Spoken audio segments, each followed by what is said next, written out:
Pag-aaralan naman ng Trade and Industry Department ang dagdag presyo sa mga pangunahing bilihin ng mga Pilipino. Ito'y kasunod ng hiling ng mga negosyante dahil sa pagtaas ng production cost. Yan ang ulat ni Clazel Pardilla.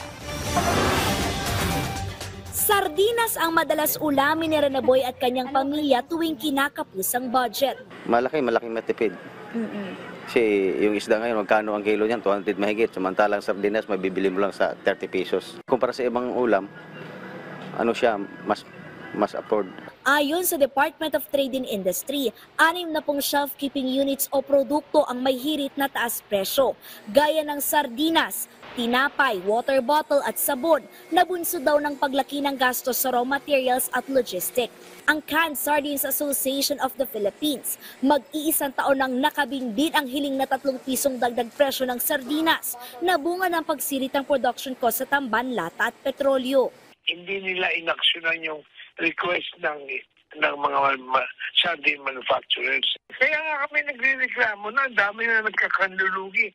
Tatlong kumpanya na ang nag-stop of nag-suspend ng operation.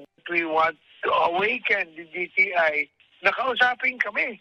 Sabi naman ng samahan ng maliliit na panaderya, malaki ang epekto sa kanilang negosyo ng pagpako ng presyo ng tinapay na nasa SRP bulletin ng DTI. Dapat tingnan ng DTI, hindi lamang yung presyong mababa ng Pinoy Tasty na nakakatulong sa mga consumer. Dapat nilang tingnan ito na ito'y nagiging basihan upang kaming mga maliliit na players ay pagdudahan ng mamimili. Bakit mura ang Pinoy Tasty at ang Pinoy Pandesal? Bakit yung nasa sa community baker na pandesal ay hindi gasing presyo nito?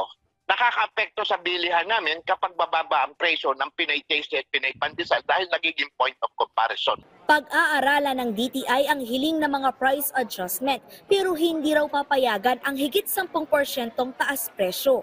We need to really balance everything to be able to come up with the correct decision whether mag-increase ng price or not. So hindi na papanahon ang taas presyo? Na ngayon hindi na papanahon pa. Paiigtingin ng ahensya ang price monitoring ng mga pangunahing bilihin. Sa pag-iikot ng DTI sa isang supermarket sa Quezon City kanina, pasok sa SRP ang mga ininspeksyong produkto. Clazel Pardilla para sa Pambansang TV sa Bagong Pilipinas.